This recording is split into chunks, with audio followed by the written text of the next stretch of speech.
Hey everyone, we're back with another week of Find Your Film. This is the week ending December 10th. Is it December 10th? December 10th, 2021. Bruce, am I right? Is it the week ending December 10th, 2021? Am I correct on this? Well, my weeks don't end on Friday, but hey, if yours do, knock yourself out. When do your weeks end, Bruce? When does your week literally end? You think, and you can actually breathe okay? I never have an end in my week. It's always going.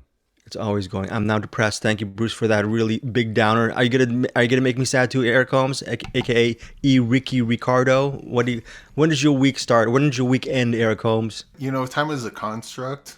So Time. Okay. Time is. What movie is that from? Time is a construct. Circle? It's flat. It's a circle and it's flat. Is it a Nolan film? I'm forgetting it. What is it? Time is a circle. What's the movie reference? I don't know. By the way, there's a movie we're covering this week that has a ton of movie references. Bruce, what is that? Time is flat. Is a flat circle. What movie is that called from? Is it maybe It's from the movie that's a TV series called True Detective Season 1. Oh, very good. I forgot. Yeah, I forgot. Yeah. See, look at Eric Holmes. You actually where I got it from. That's where you got it from. Have you seen season 1 of True Detective, Eric Holmes, or did you just? I did, but I didn't think that's where the thing came from. I just said it because I heard like blah blah blah is a construct, so I just threw time in there. Bruce, thank you for saving us on that pop culture reference. We have a lot of movies to get to this week.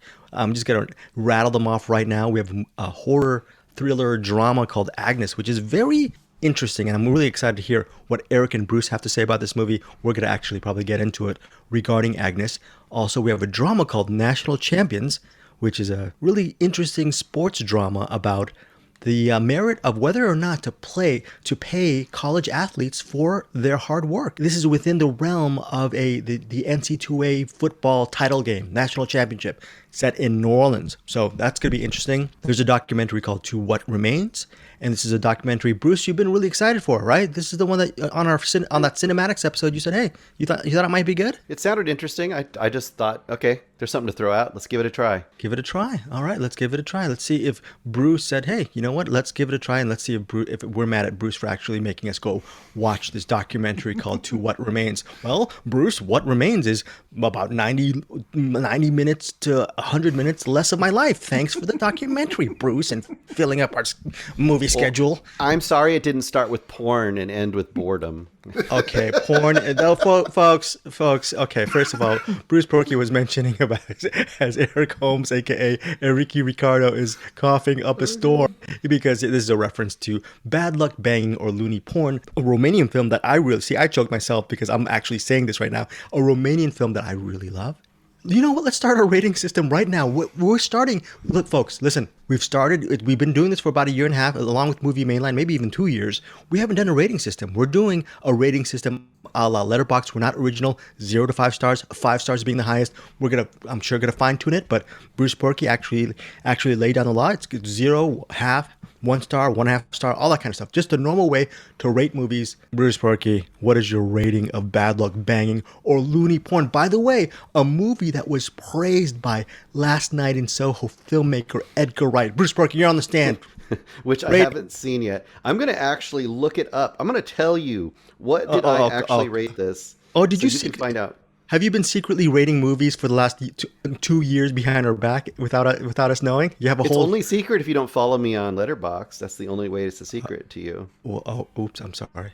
What? I have a letterbox, but I only have 3 movies: Gremlins 2, and Groupers, and I think I gave them all 5 stars. Oh, very good. Okay. I gave Bad Luck Banging or Loony Porn 2 stars. Fair? 2 stars. Okay, 2 stars. What would you give? Okay, 2 stars for Bruce Porky.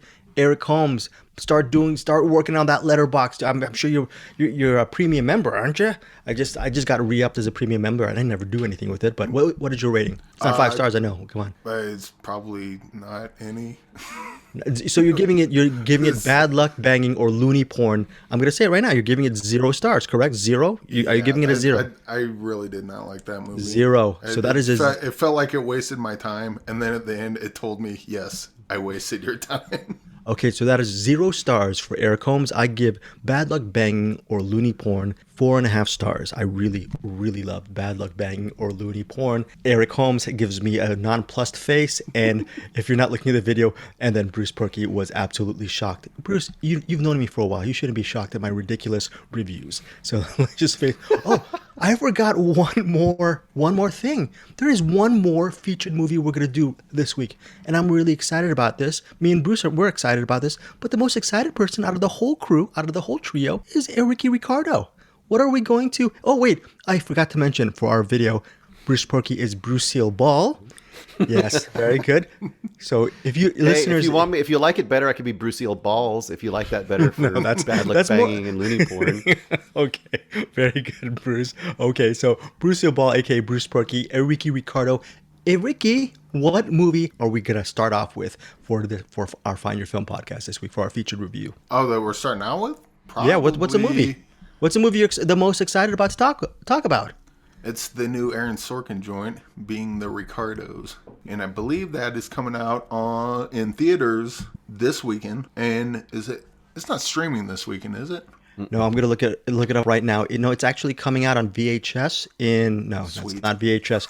It's hitting, you're right, Eric. It is coming out in theaters December 10th, but a lot of people will be able to see it on Prime Video starting December 21st. Now, for those who do not know, Eric Holmes, can you tell our listeners why Aaron Sorkin is sort of a North Star for you when it comes to filmmakers and writers? I just like the way that he writes, and I like how each different character he writes, like his dialogue makes all his characters, air quotes, sound the same, but I think his characters have wants and desires and so on and so forth that give them their own character. So even though the cadence is similar, I think you could read one character without the character heading, and just based on what they're saying, you can kind of tell which character in that movie would say something like that or would take that position on a certain thing. I guess we get into it. Before I'm gonna get into it with you, because I know you like courtroom dramas. I'm gonna put you on the stand again, Eric Holmes. Have you ever disliked an Aaron Sorkin script? Not movie, but script, as far as writing, or have you always liked his writing? Period. No, nothing. If he's got one that I don't like, I haven't. The American President, starring Michael Douglas and Annette Bening. No, you still like that? I haven't read the script, but I do like the movie. Yeah, I do like the movie as well. How about you, Bruce? As far as Aaron Sorkin, is he pretty much spotless for you? Is he almost a North Star when it comes to writers for you? I'm not as big of a Sorkin head. I'd have to go down the list and actually look, because I can't recall all of them off the top of my head. But the ones I can remember from him are always, they're solid for sure. Social Network. Steve Jobs. I call it the Apple movie. Haven't watched it. Oh really? Have you seen Steve? Of course you've seen Steve Jobs, right? Did you like that? Yeah. In fact, I did think of one that I don't like, and it has nothing to do with the writing. It's the probably the direction they went with on the TV show, but it was Sports Night. They have a sacrilege. They have a laugh track in it. Oh, got it. Which totally kills any sort of flow that Aaron Sorkin has in his writing. But the actual show itself, disregarding the laugh track, you like the writing behind this, Sports Night. But I mean, it was real tough to sit through, and it's all because of that laugh track. Just kills any sort of momentum it has. Well, I'll be honest, with being the Ricardos, again, this movie is rated R. It runs 125 minutes, written and directed by Aaron Sorkin. Starring Nicole Kidman as Lucille Ball, not Brucille Ball, and Javier Bardem Jr., not as Ricky Ricardo, or not as Ricky Ricardo, as Desi Arnaz. Ricky Ricardo, of course, is the character behind the popular, iconic show I Love Lucy, and Lucille Ball is, of course, playing Lucy in I Love Lucy. It was interesting because you're wondering, why would Aaron Sorkin, he likes these courtroom dramas and very epic type of narratives, why is he doing a movie about Lucille Ball and I Love Lucy? I am the biggest asset in the portfolio of the Columbia Broadcasting System. Quiet, please. The biggest asset in the portfolio of Philip Morris Tobacco Westinghouse. Roll sound. Let's do our show. I get paid a fortune to do exactly what I love doing. They got their money's worth. Pictures up. I work side by side with my husband, who is genuinely impressed by me. And all I have to do to keep it is kill for 36 weeks in a row. Okay, let's go. And then do it again the next year. You know, I did this show so Desi and I could be together. Ladies and gentlemen, enjoy the show. And action. I had no idea it was going to be a hit.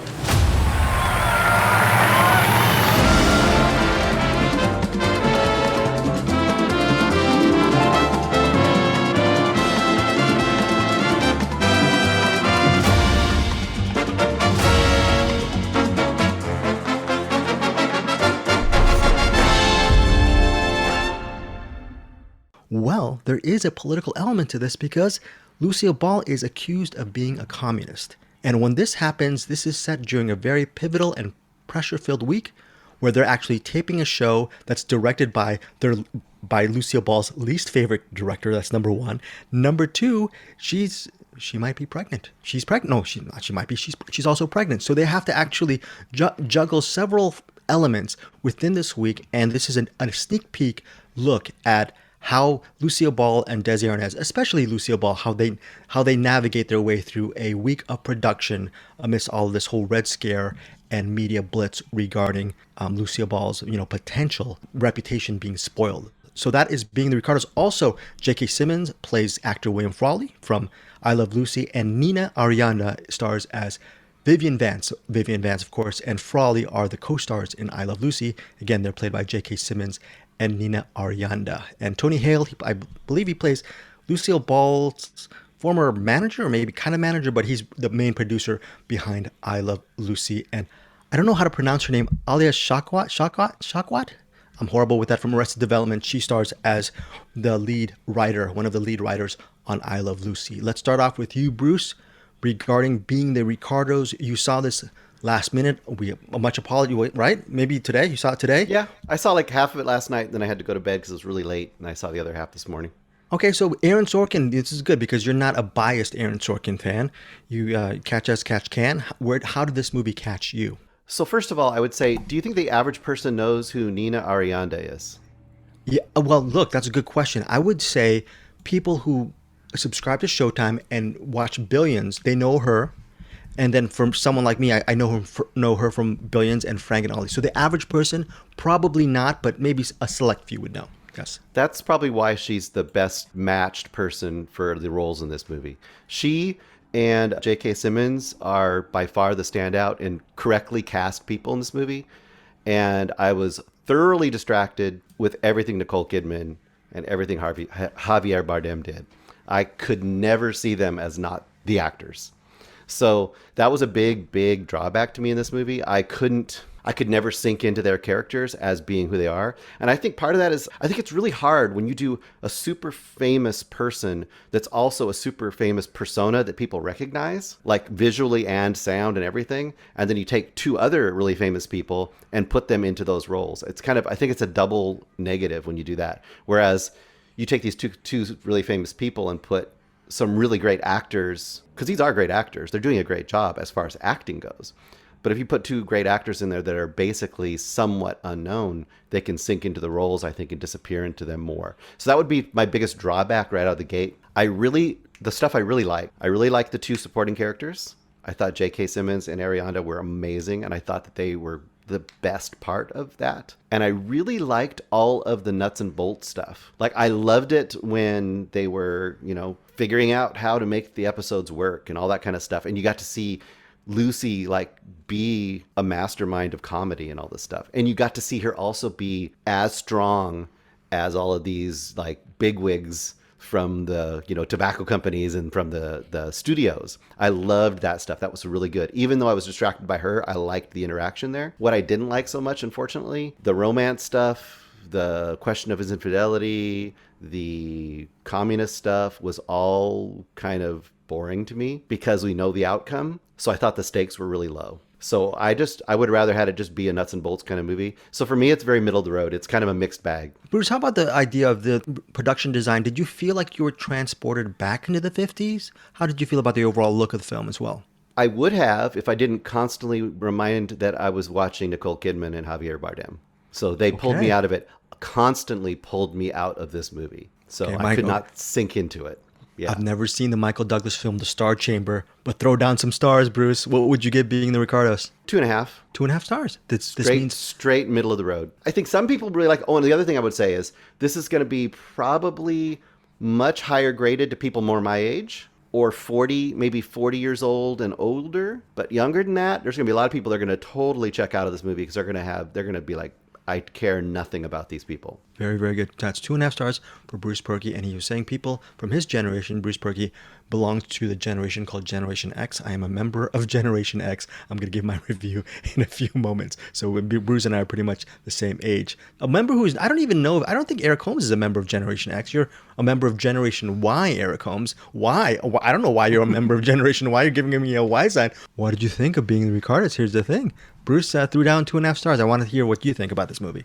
Well, first of all, I think that J.K. Simmons doing Aaron Sorkin dialogue is my new drug of choice. I want to see him go back and redo all the Aaron Sorkin movies and just do everyone's dialogue. He's kind of like Samuel L. Jackson with Tarantino dialogue. He just it's almost like Aaron Sorkin has been writing for J.K. Simmons his whole career, and he had no idea that he was doing that. So J.K. Simmons is awesome. I'm kind of with Bruce on Desi Arnaz. Javier Bardem. Javier Bardem.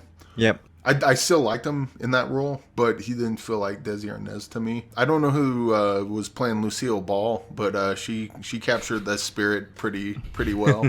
It wasn't Nicole Kidman. You have an idea who Nicole Kidman is? No, not Nicole Kidman. Whoever was playing Lucille Ball. I have no idea what Nicole Kidman was. Who Nicole Kidman was in this movie.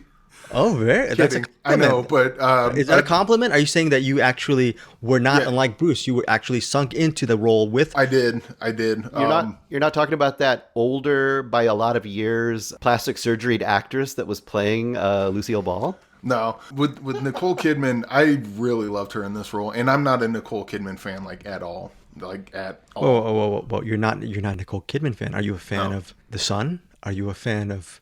I like movies that she's in. I don't like her in the movies that she's in, usually. I mean, I don't hate her, but I'm not huge into Nicole Kidman. Okay, gotcha. But for me, she absolutely worked in this because it wasn't so much she wasn't doing a impression of Lucille Ball, but I thought she captured the spirit of her pretty well. Like seeing Lucille Ball and Johnny Carson or interviews and such.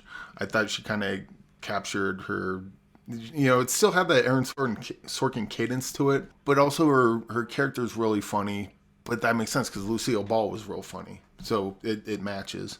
And yeah, I didn't always see Lucille Ball, but I didn't really see Nicole Kidman, and I don't know. That's just kind of what I thought there. As for the story, I like how they set it up, where it's every day of the week leading up to them recording or taping the I Love Lucy show. The Red Scare thing was kind of interesting, but I'm kind of with Bruce on that. It's when you already know what's going to happen, it kind of takes away, from that. But I still kind of liked it as a sort of time capsule of that era. With something like that, you almost have to put it in. I really like the interactions, and I absolutely loved how you got into the writing process. The jokes were silly. The jokes within the I Love Lucy show were silly, but it was neat to see Aaron Sorkin's take on how they get there. And he would know because he's worked on TV shows before. So this is kind of, you say write what you know. He knows this really well. He may not have worked on I Love Lucy, but I think he has enough insight, and that comes through a lot in this movie. As for the romance between Lucille Ball and Desi Arnaz, I really like that. The fact that she's trying to be, continue her success, and then you get little flashbacks of her trying to gain success. So now her and Desi are there, they're not to be fucked with, as far as anyone in the studio goes. But you get to see kind of how they got there in little snippets. They don't spend a lot of time on that. And then to see her kind of juggle her success as a superstar and also trying to save her marriage. And, to the ending was almost kind of perfect with kind of how her character was. There's a version of, we shouldn't get into that, even though everyone probably knows if you know who Lucy and Desi is. But I really liked how they were able to fit that in there. As far as star ratings, I would give this a 5, but keep in mind. So give it a 5. You're giving it a 5? Keep in mind, I would give Molly's Game a 5. I would give Trial of Chicago 7 a 5. And both those, they come out, and I'm like, these movies are awesome. Everyone's going to love it. And then they came out, and everyone's like, they need to have someone else to direct Sorkin scripts. I'm like, okay, whatever. So who knows what everyone's going to think of this one. My guess is they'll probably lean more towards Bruce, but I have no idea. But for me, I love this movie. And I think this is kind of one, when Social Network came out, I liked it, but I didn't love it. And then the more I watch it, the more I'm like, oh, okay, I'm kind of getting into the the feel of it. And I like Social Network like a million times more than I did the first time I watched it. And I think there's enough in here, definitely enough like kind of bits of dialogue where there's like little funny parts that might just fly right by you at first until you watch it a second time and a third time. I think there's a bunch of little gems and nuggets of hilarity in this that by the time I watch this 10 times, and I will watch it 10 times, I'll start just pulling out little nuggets all over in this movie. But yeah, this is a high recommend for me. But again, if you don't like Aaron Sorkin or you don't like his previous movies that he directed, I don't think this is going to bring you around. But who knows? Maybe I'm wrong. But I do disagree with Bruce on Nicole Kidman's performance. I thought that was fantastic. And I hope she wins all the awards. Oh, really, Eric? I mean, come on. Well, first of all, I agree with you, Eric. Nicole Kidman gives an amazing performance. I think she should win the Oscar as well. I totally agree with you. I'm kidding. I was trying to do a little bit of a fake on that. But no, I love Being the Ricardos. Bruce is right. People his age or older are going to love Being the Ricardos. I am a target demographic. When I was young, I'm sure, Bruce, when you were young, maybe your parents or some relatives would watch I Love Lucy while it was on the television. So it got me on the member berries on the nostalgia factor. Eric, you were mentioning the writing aspect of this movie. If listeners, even if you're not a fan of that era, if you're a fan of writing or Aaron Sorkin, or like what Bruce was saying, how scenes play out, this is just a great behind the scenes look on how to craft a scene as a writer or as a collaborator. So there's a very, very value added thing behind Being the Ricardos on how to craft a story with other people around. So that's good. I don't know. I just felt Nicole Kidman did not, her performance to me was not distracting. I think this is one of her best performances on celluloid. She will get an Oscar nomination. I don't know if she's going to win the Oscar. This is one of my favorite performances from Kidman. After watching this, I went to IMDb and I was surprised to learn that she's only won one Oscar, and that was for The Hours. She was absolutely ignored several years ago, in my opinion, for her role in Destroyer. Also, Javier Bardem as Desi Arnaz. Yeah, you're always thinking it's Javier Bardem, but I mean, watching Javier Bardem play Desi Arnaz, I'm fine because it's still Javier Bardem. I still had a good time watching it. That said, what Bruce was saying about the performances of J.K. Simmons and Nina Arianda, well, even Tony Hale and Ali Shakwat, the ensemble in this movie really sings as well. So it's 125 minutes. I was never bored. It was pretty much catnip for me.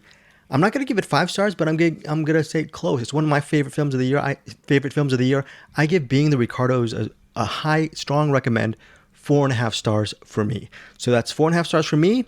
It is 5 stars for the biased Aaron Sorkin fan, Eric Holmes. So you take that for what it is, good or bad or nothing. And then Bruce Purkey gives it a 2.5 stars, 2.5 star rating. So that is very good. I'm glad we were doing the stars thing because we're actually getting it right down to the nitty gritty.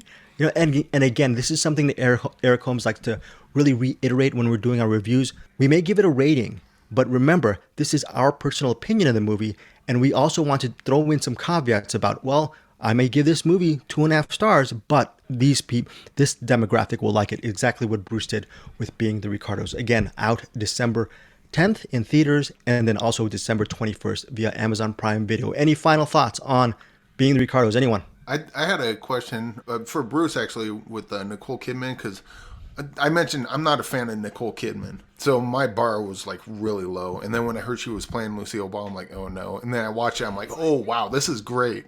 I'm wondering what you thought of Nicole Kidman going in, and if maybe that was the opposite of what I had. Maybe a little bit. I don't dislike her. I'm kind of middle of the road on her. I just kind of, when I see she's in a movie, it doesn't steer me either way. You know what I mean? Like, I don't go like, oh no, she's there. I don't go, oh great, it's Nicole Kidman. I just go, okay, well, we'll see how it works. So, all right. So, but I mean, I guess to a little degree that would be true, because if you come in definitely low, she can do nothing but impress you, at that point. So have you guys seen her performance in Destroyer? Have you seen that movie? Mm-hmm. Haven't seen Destroyer. Oh yeah, did you like her? Oh, you did not like Destroyer. No, that movie is are you slog. That is a slog. Oh my god, terrible slog. I love. Go back and watch her in Dead Calm like 34 years ago or whatever that was. Go watch her. Oh, you know what? I did like her in Eyes Wide Shut. So she's good in that, we'll too. give her that one. Yeah, yeah. Okay, so next up is a movie. It's in theaters. It's a documentary. It's called To What Remains. And this is a very interesting documentary. It's directed by filmmaker Chris Woods, and it follows what is the name of the main person behind? I'm going to look it up right now, but it centers on Project Recover. And they're a group of scientists and oceanographers, archaeologists, historians, and what their main job is to find the remains buried in the ocean, in the deep ocean from World War II. Aircraft, they're trying to find it's not actually finding the aircraft or the items. They want to find the soldiers who have passed away, who have within the waters, and specifically within World War II, there was this battle called the Battle of Peleliu. And for the last 30 years, they've been trying to find the U.S. servicemen within these waters. And you basically see how over the 30 years, their efforts have really increased. And you actually get to see throughout the documentary just the family members who get to learn not learn the fates of the servicemen because they know what happened back in World War II, but when you get to see their reactions and their connections when they learn that their family members' remains were discovered. Very interesting and inspiring documentary, very resonant. Eric Holmes, let's start with you. 81-minute documentary. What do you think of To What Remains? I didn't love this one, but I appreciated what the people... I appreciated how the people searching for the remains are able to help the families of their... At this point, it's not even... a lot of times, it's not someone they knew directly. Some of the people it was, but a lot of times it was like ancestors, like great-grandfather or grandfather or something like that. Someone that they've never met, but this is someone that's important to them. And then to have these people find the remains and then go to the family and say, hey, this is what we found. And it's weird to see a funeral 70 years after the fact and everyone's so happy because they finally get closure on something. And so on that level, I appreciate it. And I appreciate what the people do. As a documentary itself, it's good, but it wasn't... I don't think the documentary matched... The documentary didn't match the awe of what the people did, I think. There's a bunch of cool stuff with how they find them, how they locate the bodies. I would have been neat for them to go a little more into there. That might have had something to do more with access, perhaps. This is not a bad movie. It's a good documentary. It's just, it didn't really hit home for me, but I do appreciate the people for what they do. And I think that there is definitely there's a group of people that this is going to be right up their alley. This is going to be something they've wanted to see for a long time. And more importantly, there's probably people that have family members that have been missing for decades, and maybe these people help them. And maybe it's good for them to know that those people are available to maybe help find some closure. Or maybe this documentary itself will help people find that closure. That's not even my story. I can't relate to it in that way, but I think there's a lot of people that maybe they can, and so they're gonna take to this a lot more than I did. So you would give this out of 5 stars, maybe 2.5, 3? Yeah, not a recommend. Yeah, probably 3 stars. It's decent, and the subject matter, it all depends on how you feel about the subject matter. If it's really important to you, this is going to be a 5-star for you. If you're not, you'd still enjoy it, I suppose, but I don't think you'd be over the moon about it. A couple of stats for To What Remains. Over 200 aircraft were shot down over Palau. It's interesting because they pronounce it Palau sometimes, and they also pronounce it Peleliu, because it's the Battle of Peleliu, but then some people pronounce it Palau, so I'm assuming it's probably catch as catch can. You can pronounce it either way. Also, more than 80,000 Americans remain missing. To What Remains, very big stat, and as as one of the lead person, the lead creator of Project Recover says, not having the answers is wrong. That's one of the main drive behind this team, behind Project Recover. They want to actually make sure the family members get, like Eric says, closure regarding their beloved and late family member. Bruce, your thoughts on To What Remains? Very similar to Ricardo on this one, and that is the actual documentary itself is really straightforward. Like, this is the kind of thing you could see on like PBS or National Geographic or whatever, but it does what it does effectively. A couple things I would highlight about this one. I think this could be an excellent supplement. So, like, for example, if you had like a new release of Saving Private Ryan, or maybe a Band of Brothers, or they did another one that was like, I think the South Pacific version, I could see this being an add-on to that would just give that extra context. And I also do want to call out kind of what Eric called out too, and that is appreciating what they're doing is really great about this, because these are people that are spending 20 plus years trying to find these other people who have been lost for, like you said, 70 years. And, we always hear this kind of lip service about support your troops when they were trying to get people to go fight for things. But once people come home, that support your troops thing kind of disappears. So when you see people actually doing something like this, you see people that really are putting their feet where their mouth has been before. They're really doing the work. And I really, really appreciate that side of it. So I think for that way, kind of like Eric said as well, like the people who this matters to the most, I think will get the most out of this. So I'm kind of right with him. I was like three star for a documentary, but it's, for some people, will be 5-star. I liked it more than both of you. This is a 4-star film for me. Straight ahead documentary, and there's nothing really flashy about it. The flashiness comes from the actual subject matter itself. It's a very interesting and resonant subject matter. And for 81 minutes, I was pretty much transfixed with everything that was going on. You get to actually follow, I guess in piecemeal form, but you get to see for a moment the lives of several families as they are affected by the discovery. You get to understand a little bit about the team's motivations. Especially, I wish they could find the actual name of the main person behind this. I'm looking at IMDb. They don't put his name, but he is a very inspiring figure. Like Bruce was saying, he's basically given his life to this whole cause just to help other people. And this is something that, I feel that this is a good standalone documentary just to see how a group of people are just putting aside their own needs for the needs of others. I was very moved by this documentary. So again, To What Remains, for me, not a boring moment, was really highly invested. I actually wanted more. I wanted maybe 100 minutes, 120 minutes to learn more about the family members, or maybe just I would like to see this continue with some more stuff, to see some more discoveries of servicemen within this island of Palau.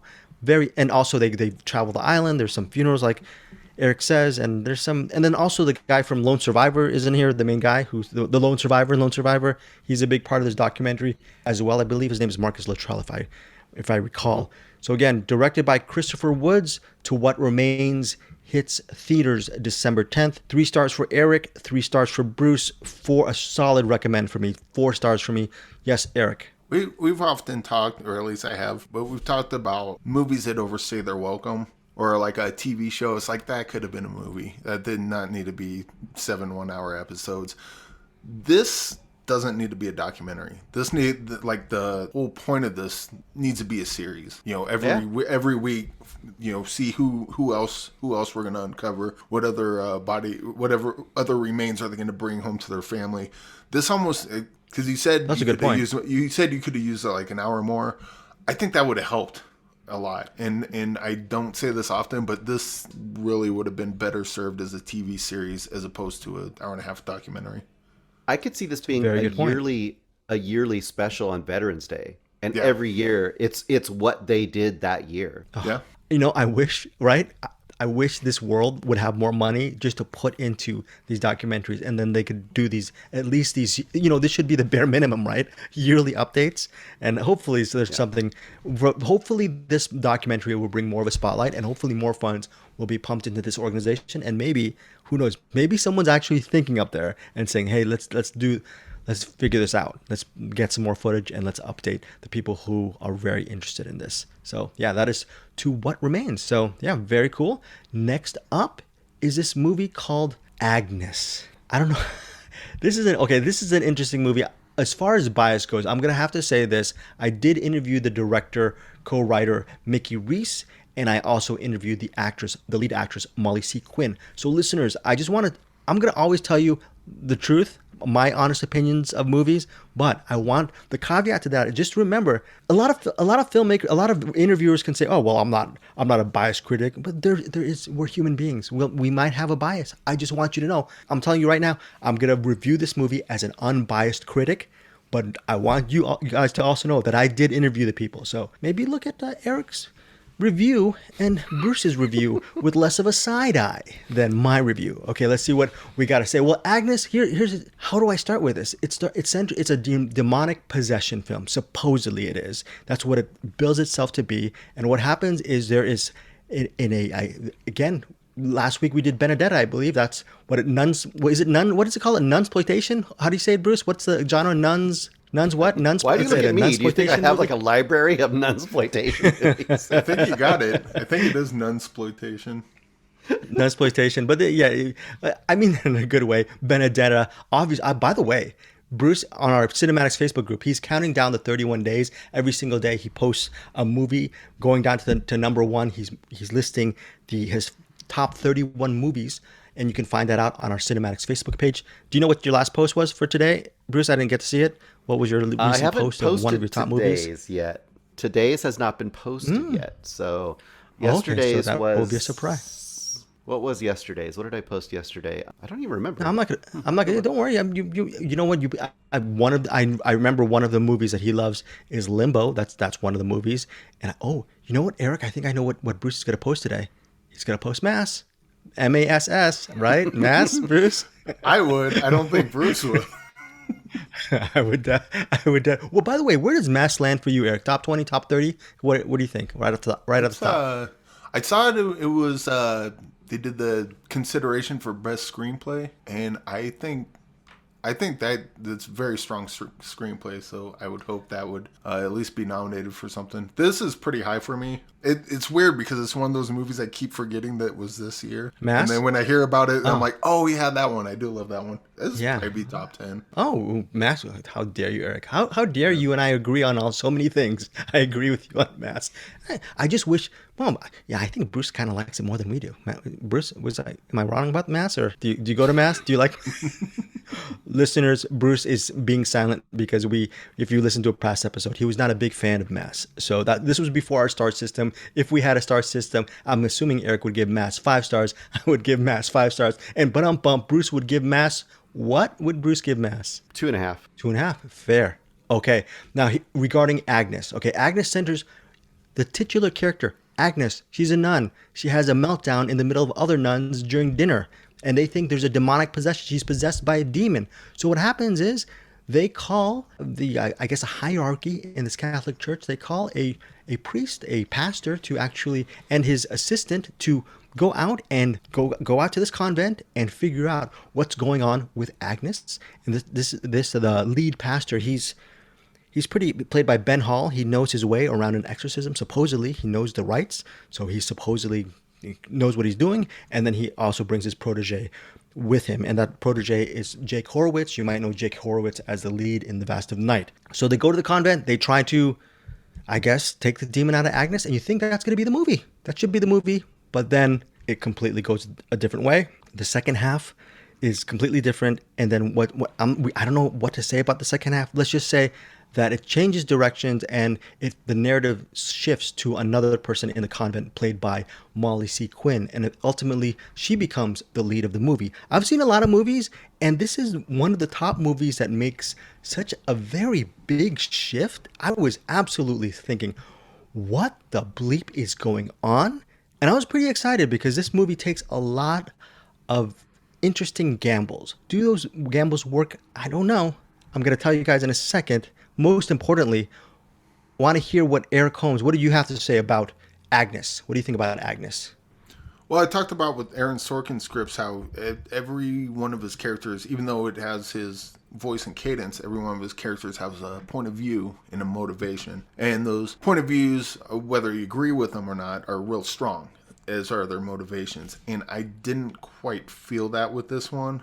The motivations felt, I don't know how to explain this. It almost felt like the writer had kind of an idea of what their motivations could be without fully understanding what the motivations actually would be with a character like that. And actually, I did hear the interview with the director, and he mentioned that he didn't want to take one side with regards to the religion. He didn't want to take one side or another. He kind of wanted to just let the thing show. And I think that's to the movie's detriment. I don't think that was a good move on his part. I understand why he would do that, but it just didn't work because instead of, look, you don't have to take a side, but the characters need to take a side because characters have opinions. And to write the opinions well, you need to understand those opinions. And if your point of view going in is, oh, I'm not going to have a strong opinion, then you're not going to give characters strong opinions, and therefore nothing really lands. And the characters, their motivations don't feel real, and they don't feel earned.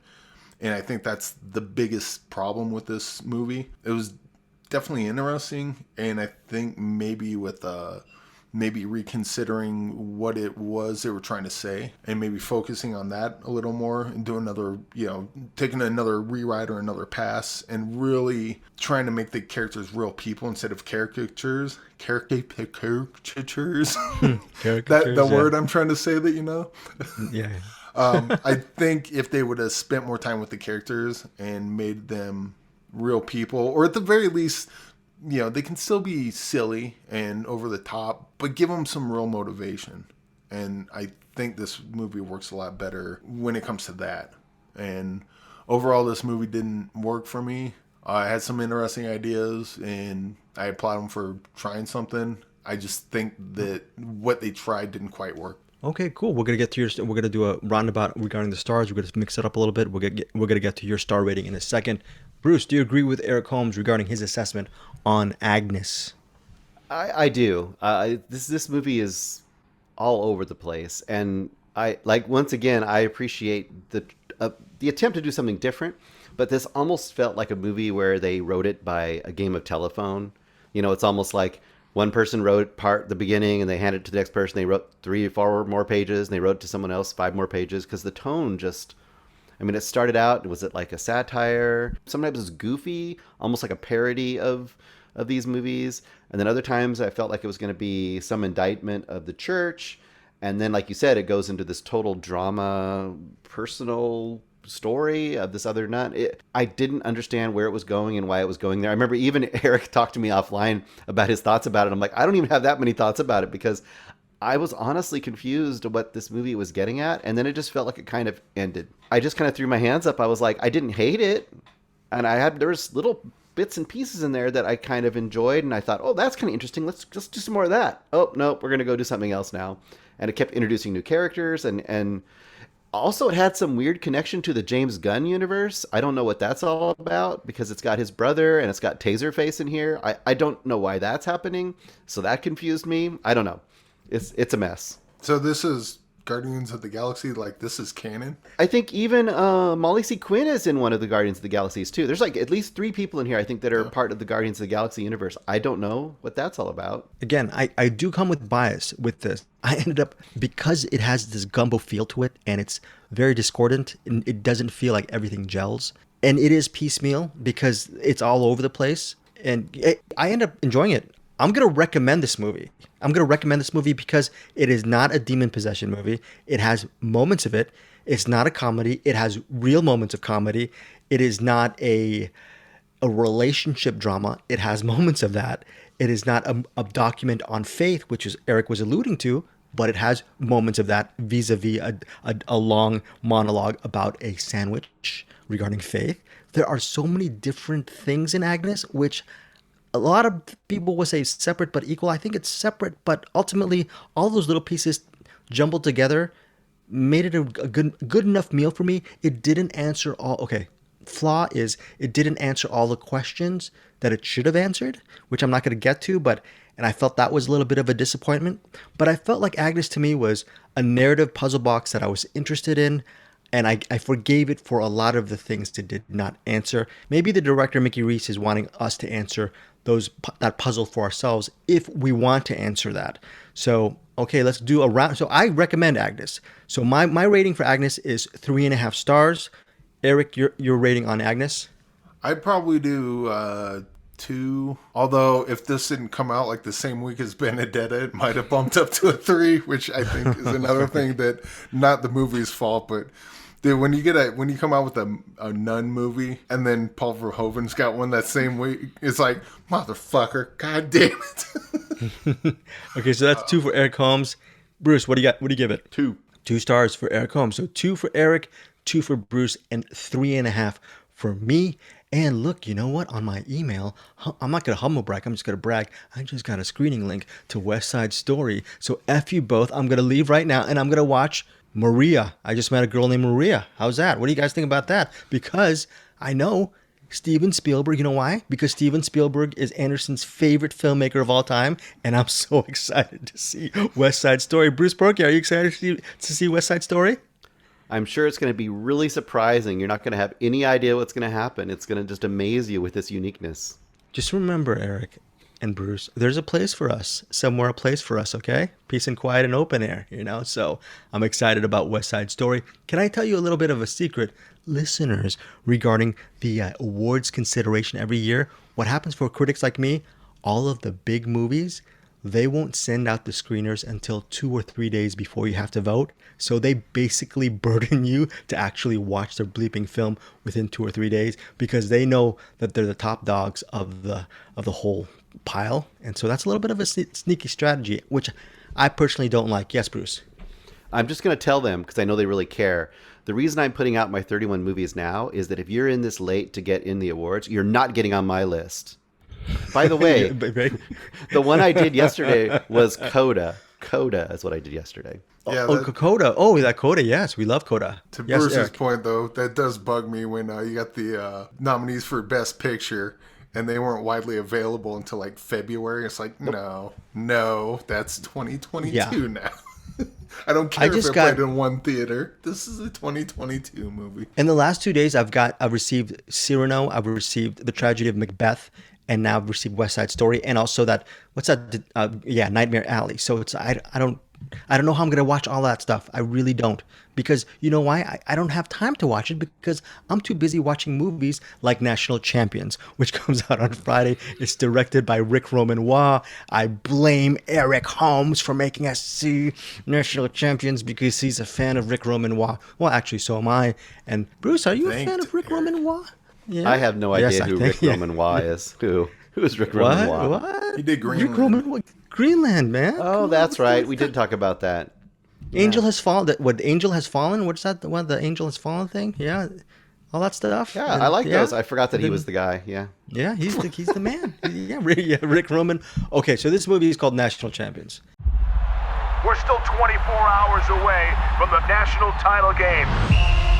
Wolves quarterback LaMarcus James should be the best quarterback to come into the NFL since Patrick Mahomes. And you know who agrees with me on that? Miami. They're poised to take him #1 overall for about $35 million guaranteed.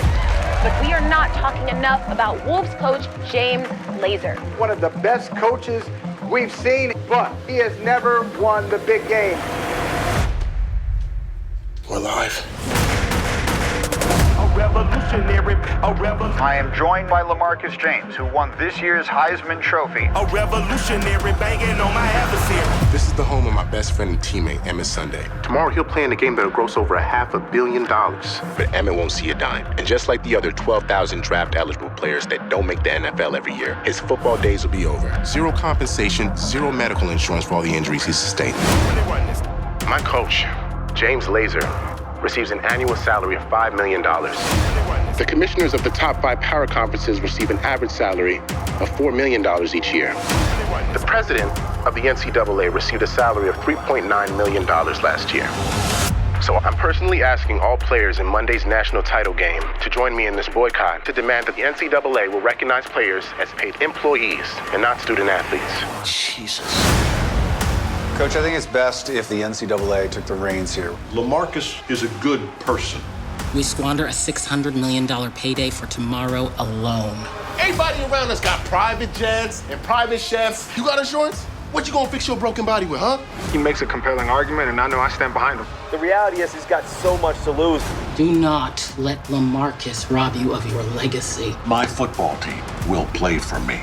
You two cannot unionize college sports, and that's a fact. 4 players just tweeted we're in with the hashtag fix the system. It ain't just 2 of us no more. And that's a fact. Who really won this? Like, who really won that man that say he won? We gotta stick together on this, fellas. If he sits, they gonna Kaepernick him like you. LaMarcus leaked my Nike contract. These boycotts have gained a lot of momentum. What happens to all of the other sports that are not men's football and basketball when they start paying you? Everybody doing it. Everybody doing it. LaMarcus, you're standing toe-to-toe with the behemoth, and we haven't even begun to fight. Glory is at hand. God is with us. He says there is nothing to lose. Glory is yours. I am here, and there is nothing to fear. Glory is ours. It starts right now. It starts right here. Take it.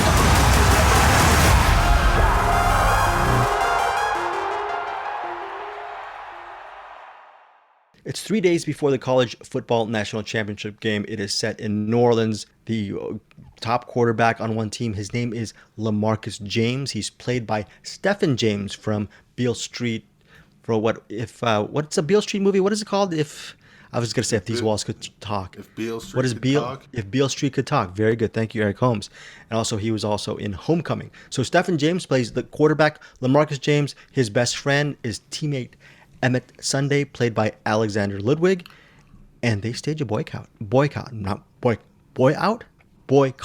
stage a boycott. They don't want to play in the national championship game because they believe, not even though they're the top of the ladder athletes, and basically LaMarcus James is promised to be the number one pick in the NFL draft, he's thinking about his fellow teammates, and not just his fellow teammates, all the other student athletes who are not getting paid, and he believes should get paid under the NC2A rules. Especially within the confines of NC2A football, it's a multi-billion-dollar business. How come some of that money isn't trickling down to probably the most deserving, which is the student athletes? Why aren't they getting paid? And LaMarcus James and his buddy Emmett, they decide to actually stage that boycott and get some of their teammates involved in trying to not play the national championship game. That is National Champions, directed by Rick Roman-Waugh. The coach is played by Whiplash actor J.K. Simmons. We just recently talked about J.K. Simmons from being the Ricardos.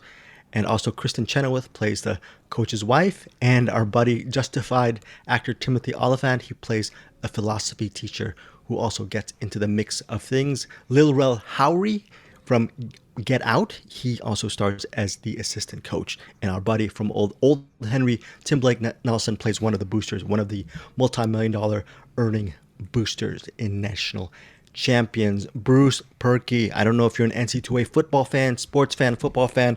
Did this movie work for you?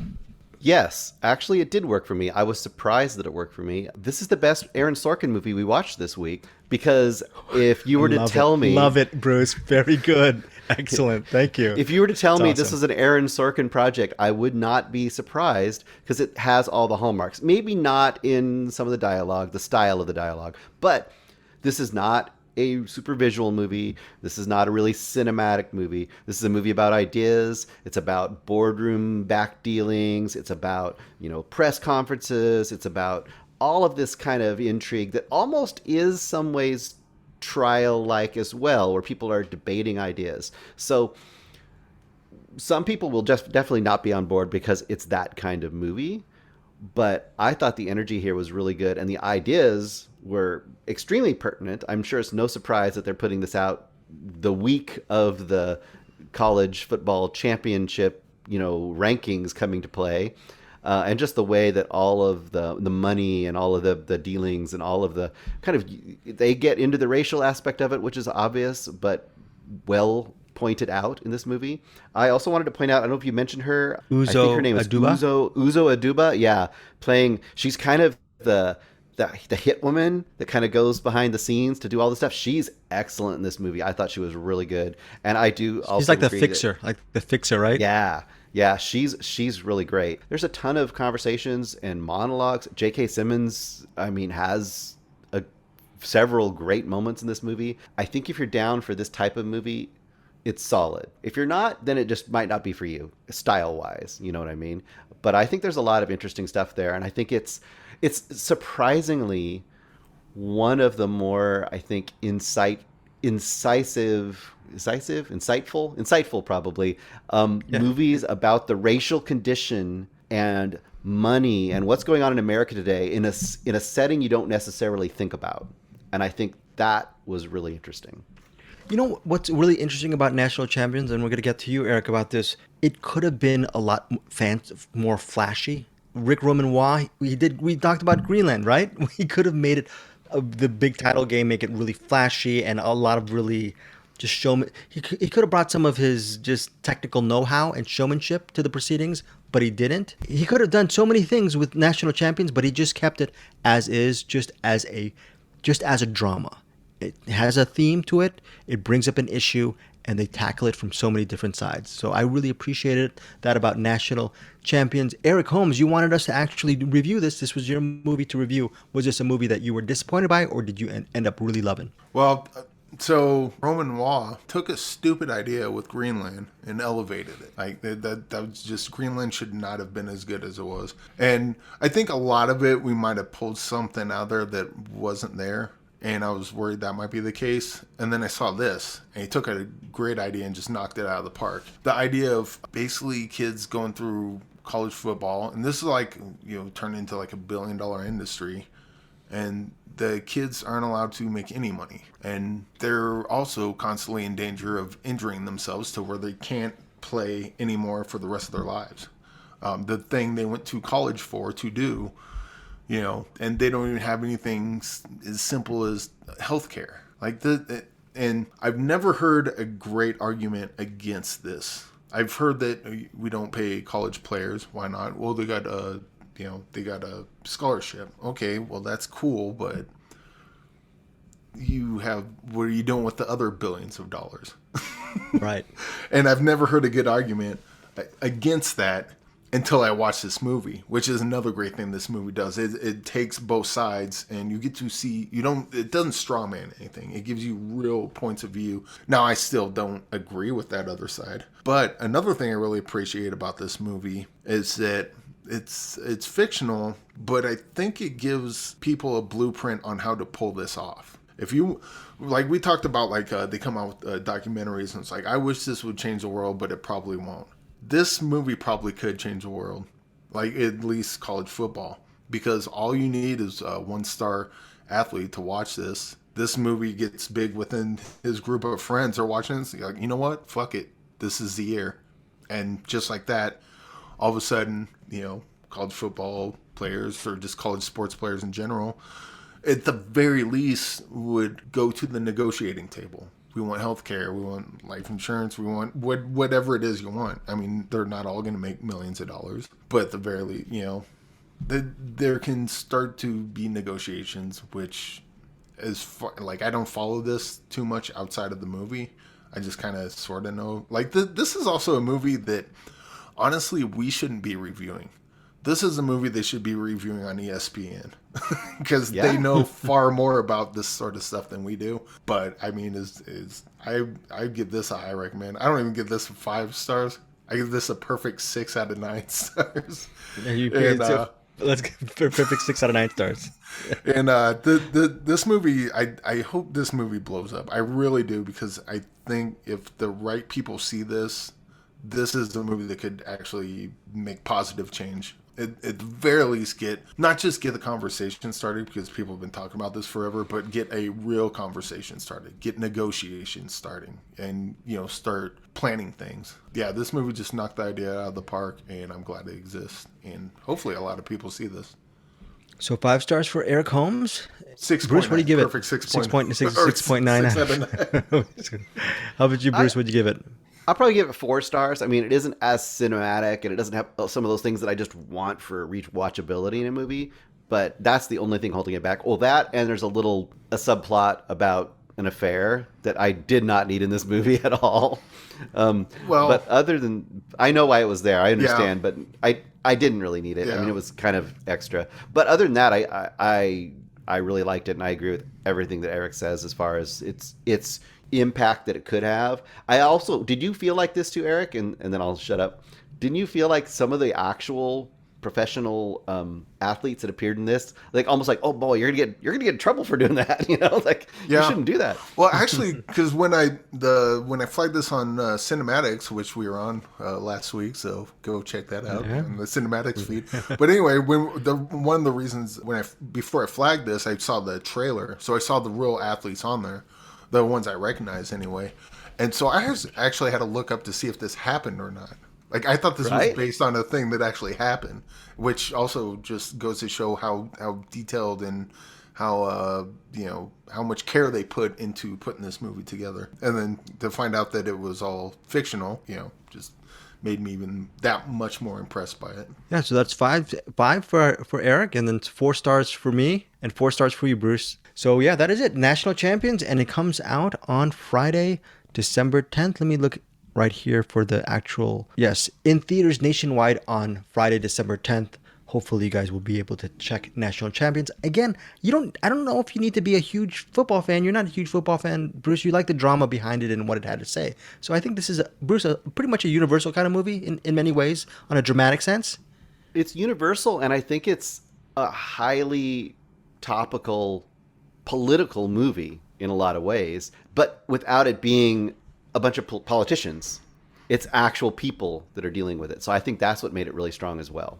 I'd also like to put a call out for anyone listening to this, maybe on the Cinematics Facebook thing. If you follow sports, like you watch this and you know your shit about this, I would love to hear the opposite of dig more into the opposite take on this. Yeah, I really appreciated how not only was it, specifically in the, college football arena and the politics of that, but I mean, really this kind of in a sideways way gets into some really important, like, now politics as far as just how we're treating people and how, how we're doing things like that in the world without getting into actual politicians, and it staying at the level of the people that are in the trenches of this situation. So I really enjoyed that. Cool. That is National Champions again, Friday, December 10th. You know what? Let us go to Eric. You have a recommendation, and tell us what your recommendation is, and is it a Christmas movie, Eric? Yes. You've heard of the song Jingle All the Way? Well, this isn't Jingle All the Way. This is Single All the Way. So, you get it? You get it? No, this is a movie streaming on Netflix, directed by Michael Mayer, written by Chad Hodge, and it's a silly, saccharine Christmas rom-com. But the two people that are getting together are two gay men, and they're best friends, and everyone knows that they should be together. And will they or won't they? They totally get back. They totally get together. Sorry, spoilers, but you totally these type. What's gonna happen. These type of movies don't rely on will they get together. You know what's gonna happen. It's just a matter of when it's gonna happen. Like, these type of movies are teases, but you know what? I've been eating these type of movies up lately. Between a Castle for Christmas and now this one, and I think this one works mostly. This one works mostly because the chemistry between the Peter and Nick, played by Michael Urie and Philemon Chambers, their chemistry is out of control. Like, just amazing. There's a scene where he's taking pictures of them, and he's like, "Here, just blow into the camera so I can see your breath," because he's taking like these Christmas. He does like pictures for like a magazine or something, and he wants to get a picture of him just going, blowing stuff, and then like he looks at him, and then the sparks are flying, and I'm feeling the sparks.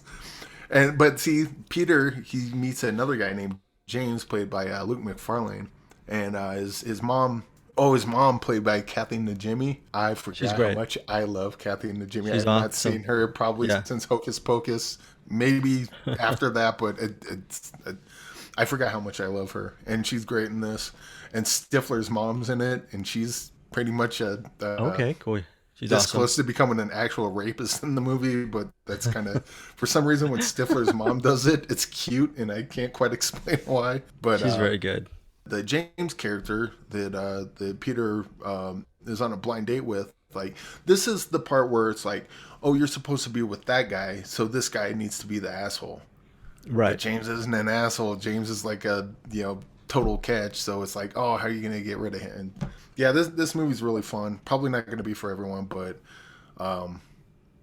okay. You see, it's like Jingle All the Way, but he's single, so it's Single All the Way.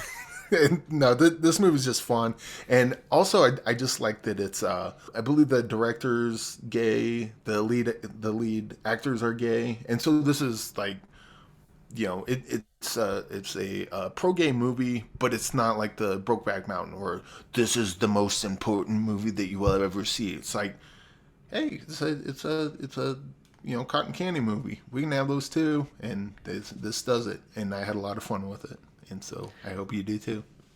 Well, listeners, if you want some fluffy Christmas movies that have it's like sugary sweet, go hit up Eric Holmes at hamslam@gmail.com. He is our resident expert when it comes to these movies. Yes, Eric Holmes.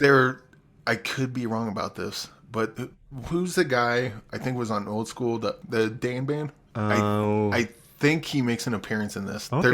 If it's not him, it's someone that's a lot like him, but I think it's the same guy. Okay. And yeah, this movie has a bunch of cool, fun cameos and surprises as well. Check it out. Four stars for you, Eric? Yeah, this would probably be 4 stars. Good. For most of our listeners. It might be 2, but you know what? Turn on your heart light. Turn on your heart light. Bump that 2 up. Get those numbers up. Turn on your heart light. Okay, 4 stars for Eric Holmes for Single All the Way. It is currently streaming, I believe, on Netflix, right, Eric? Netflix for Single All the Way? Yep. Okay, cool. Bruce, what is your recommend? It's like Jingle All the Way, but he's single, so it's Single All the Way. I don't know if you guys get the pun. Yeah, it's a joke, but yeah, single or jingle? It went over which my head better? The first couple times, but I finally got it. Single or jingle? Which do you like better? Which movie do you like better? Single or jingle? Oh, Single All the Way by a lot. Oh, Single. Oh my gosh, Eric Holmes. It's so weird. He's the most excited when it comes to reviewing this week. Not just being the Ricardos. For some reason, I have a feeling he would give Single All the Way a perfect 6.9 out of 6.9 stars. Bruce, what is your recommendation for this week? Well, I also am bringing a Christmas movie to the show, which I suggested on the most recent cinematics. If you want to go back and listen to that, that was one of the things that I said we should maybe check out. And that is the Shudder movie, The Advent Calendar. Perfect Christmas movie. It's a French something co-production, and it's the main character is Ava, and she's played by Eugenie Durand. She is really good in this movie. She plays a paraplegic character, ex-dancer. She's now wheelchair bound, and her friend at the beginning returns from Germany and has brought her this gift of this advent calendar. It's this German, almost looks like a big old cuckoo clock, it's big wooden box with all these doors in it. And on the back it has rules. And it basically in German says, if you eat the first candy, you have to eat all the candies or I will kill you. You have to follow all the rules or I will kill you. You want to play a game. Pretty much. So it kind of starts with that. Each candy has an effect on her life that she doesn't exactly know at first what the effect will be. And as it starts to progress, she starts to actually believe that it's doing these things and that there might be good effects and there might be bad effects. Kind of a little bit like a genie in that sense. And it is surprisingly well done, surprisingly solid. Her acting really anchors it. It doesn't get too violent, but it has real stakes.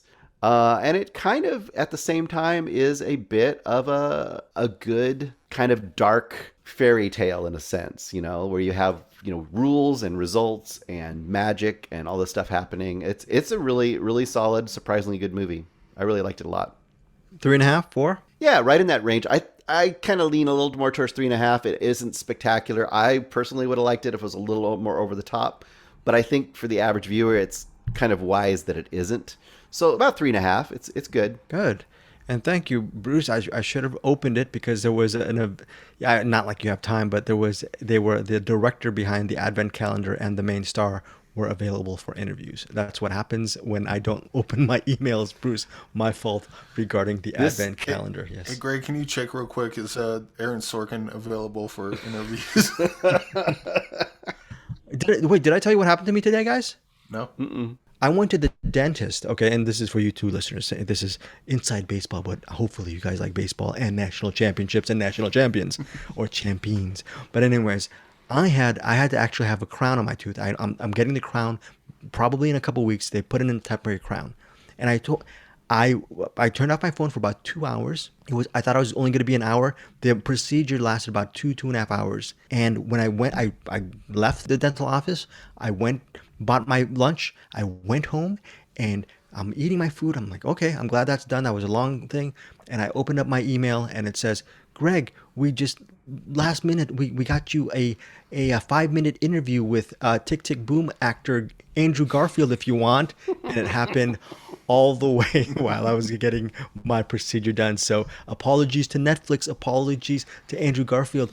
Tick Tick Boom, highly endorsed by me, one of my favorites this year, and highly endorsed. I'm putting words in his mouth, folks, by Eric Holmes. Correct, Eric Holmes? Yes, not quite as good as Single All the Way, because you see, it's like Jingle All the Way. But yes, very good. Eric Holmes also really enjoyed Tick Tick Boom. There's a reason why I'm not mentioning Bruce Perky in this little conversation regarding Tick Tick Boom. Different courses for horses, or different horses for courses. Tomato, tomato, tomato, tomato. So that said, let us close the show with we don't close the show without some music. What's our music this week? Is it the same music, Eric? I think who's going to be our musician this week? I believe our musician is Peter Beta. Hey, what is it? Yo, Pete, could you drop that beat? Please drop that beat, Pete. Who's in the box? What's in the box? You lie! No! What's in the fucking box? Okay, Bruce, what do we got this week? Well, we have a really obscure little art house movie from Indonesia called Casablanca, I think. From Indonesia. The night comes for us. What's from Indonesia? No, this is Matt Stillman was like absolutely no. I'm gonna interrupt right now. Before we go into what's in the box, Matt Stillman is a member of our Cinematics Facebook group. The last 3 to 4 years, I've been telling members of our Facebook group that I am going to watch 500 movies a year. I've failed like 3 times already.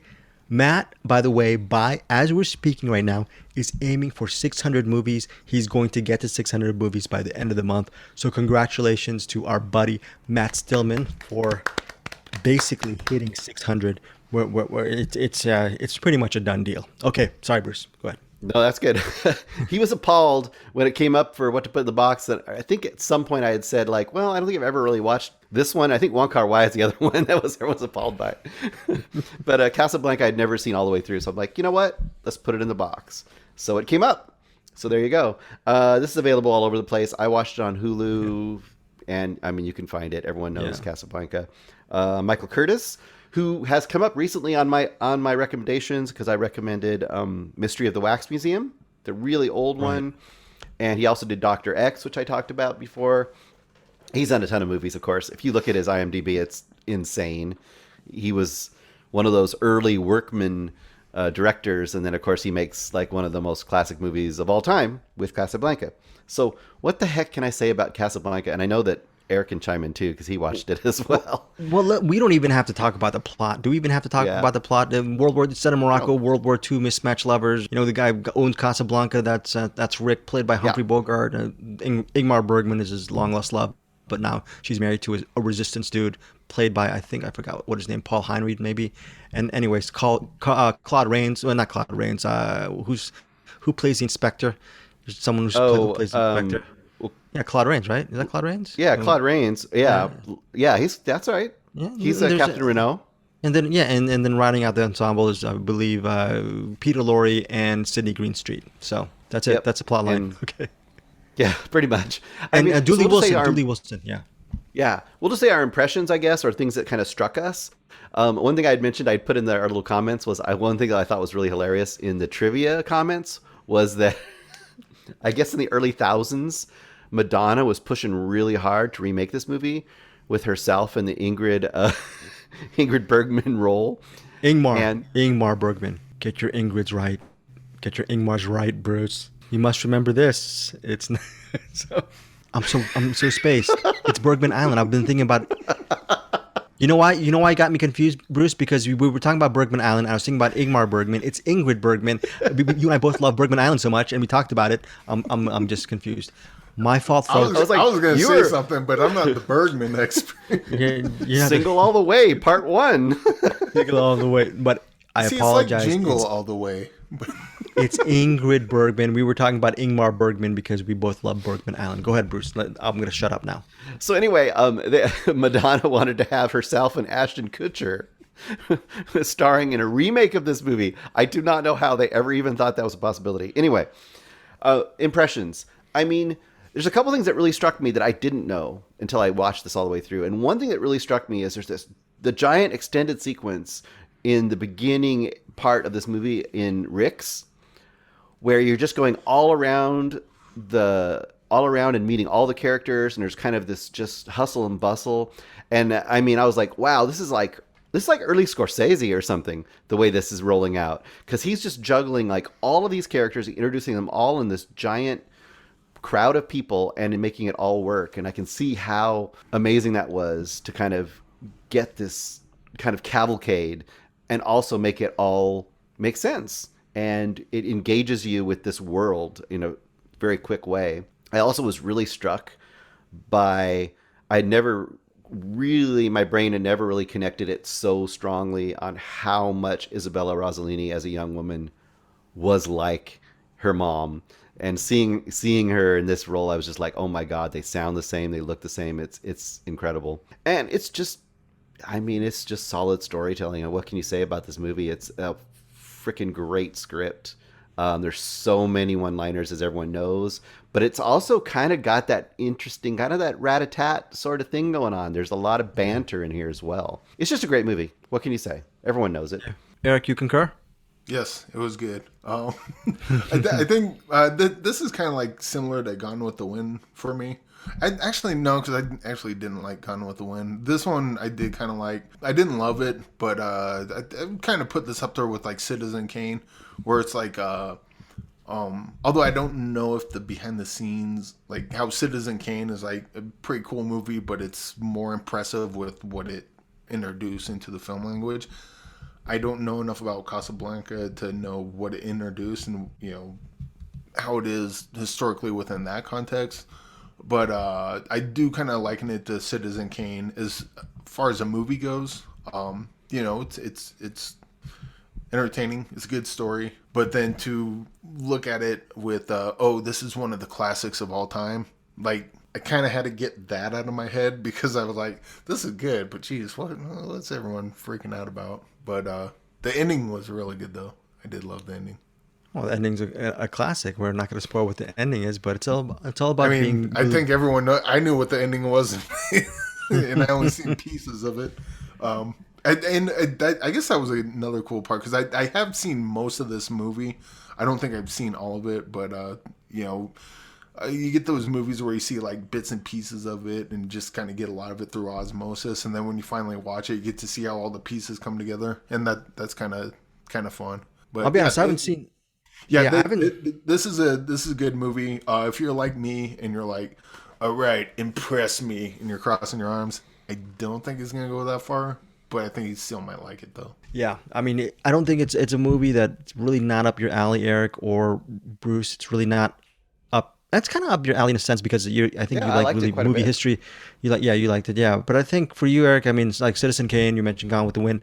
There's certain movies that you just have to watch because it's part of the lexicon of cinema language. Yeah. There's another movie that I think down the road, I'm not saying next week, but down the road, I need both of you to really watch. It's this movie called Hangover Square. It was released in 1945, and it's right up, Bruce, it's right up your alley, and Eric, it's right up your alley because it's 1945 and it has a lot of really interesting things about it.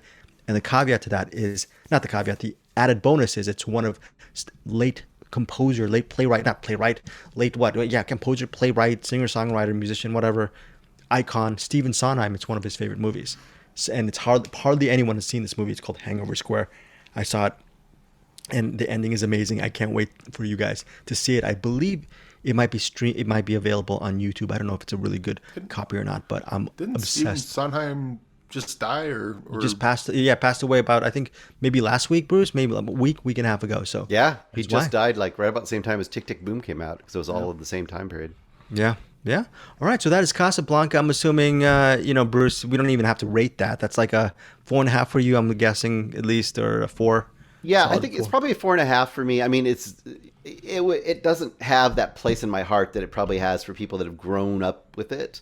But I definitely see the amazingness of it. And I would say, Eric, there probably is just about as much interesting history in this one if we dug into it. Because just a little bit I dug into, there was a lot of really interesting stuff behind the scenes. Just the stuff between Bogart and Ingrid Bergman, and Bogart's wife was super jealous, so tried to keep them apart on set, and they were mean to each other, and there was all this stuff about him being too short, so they had to always be putting him up on boxes and things, and there's a lot of weird stuff. Invented apple boxes. Pretty much. There's a whole bunch of stuff in here about that I thought was pretty fascinating. There's 30 pages of trivia if you want to read it. I eventually stopped, but it's pretty cool.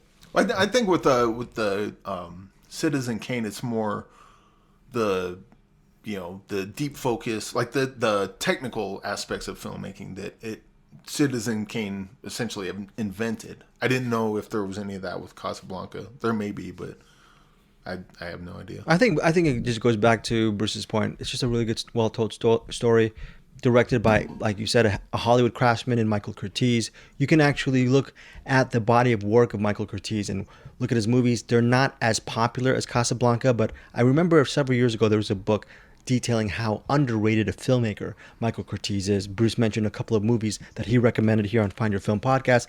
While you guys were doing the reviews, there's another movie I love called The Hangman, starring, I believe, Robert Taylor and Tina Louise from Gilligan's Island. That's a Western that I just love. So I'm assuming if you go A to Z through Michael Curtiz's work, you're going to find a lot of gems. And hopefully with this podcast, we'll find a couple here and there. Yes, Eric? You said The Hangman? Yeah, it's called The Hangman. Okay, we talked off the air about doing something with Alan Smithy. Was that the movie, or am I thinking of something else? I think you're thinking about something else. But Tina Louise. I thought Ginger from Gilligan's Island. She stars in two of my favorite westerns, The Hangman, and another movie called Day of the Outlaw. I think you guys have seen that a while back. But anyways, before we go, you guys have anything else to say regarding anything? Eric, let's start with you. Well, we need to see what. I think Bruce needs to talk first because we might have skipped over something. Oh, jeez! I always forget, folks. I'm 50. I'm getting older. It's part of the bit now. Yeah, it's part of the bit. No, Bruce. Before we go, we're not even doing a what's in the box. Tell our listeners what we got next weekend. What's going to happen is I'm going to be dead, and you're going to be at my funeral. And they're going to be like, well, what do you have to say? Let's get going. I'll be like, oh, wait. We forgot. What's in the box? What's in the box? Bruce, but anyway, we're not doing What's in the Box next week because Eric and I and you are going to watch a different movie instead that we've already pre-chosen, which is, Eric? Topkapi. Topkapi. Directed by Jules Dassin, who directed Brute Force, The Naked City, and Refifi, among others, that I need to watch all his movies because he makes some bangers. Yeah, and Jules Dassin had a very interesting life. I believe he I don't know if he was blacklisted, but he spent a lot of time in Hollywood, very successful, but then he became an expat. He actually moved to, I believe, Greece and ended up, I think, marrying Melina Mercouri. Anyways, I don't know if that's the same guy, but he ended up, the second part of his career was actually shooting movies in Europe. So very interesting person to actually dive deep into next week. We're going to start with Topkapi next week. That is it. Eric, anything else to say before we go? Yes.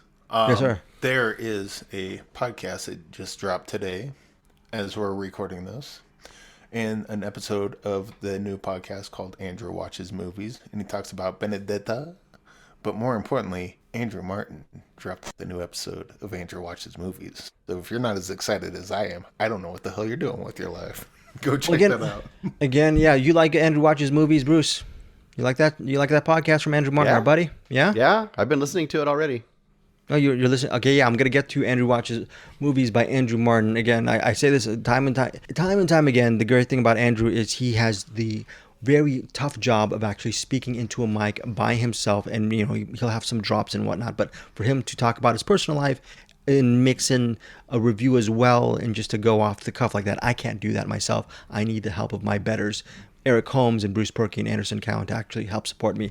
The good thing is Andrew can do it all by himself. He's very interesting. So check out Andrew Watches Movies. Most importantly, this episode, he's talking about Paul Verhoeven's Benedetta. And as we leave, we leave with some wise words from Bruce Perky, Brucille Ball. Yes, Brucille Ball has to say, between you guys and movies and my family, you make up the Vitamita Vegemin of my life. That was very, very wonderful. I'm going to cry right now. I was going to try to say something clever, but I can't. This is the holiday spirit. Hopefully you guys are doing great out there. Thank you for listening to Find Your Film.